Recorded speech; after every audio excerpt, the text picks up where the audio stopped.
বাংলা ভৌতিক গল্প কপালেক। গ্রামের এক কোণে ভানা মন্দিরের পাশে থাকত এক রহস্যময় লোক। সবাই তাকে ডাকত কপালেক।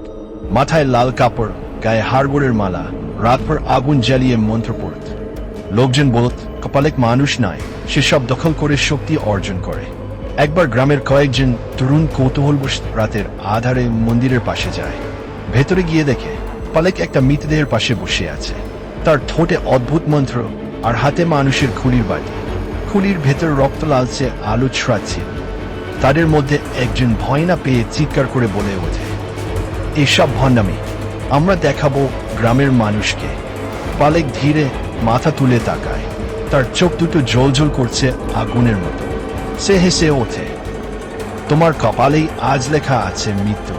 পরদিন সকালে সেই তরুণকে পাওয়া যায় গ্রামের শ্মশানে। মুখ বিকৃত, চোখ উল্টে গেছে আর বুকে গভীর আঁকিবুকি, যেন অদৃশ্য কোনো হাত মৃত্যু লিখে দিয়ে গেছে। তারপর থেকে গ্রামে কেউ আর কপালেকের দিকে তাকায় না। রাতে দূর থেকে কেবল শোনা যায় আগুনের শব্দ, মন্ত্রের সুর আর ভেসে আসা করুণ আর্তনাদ।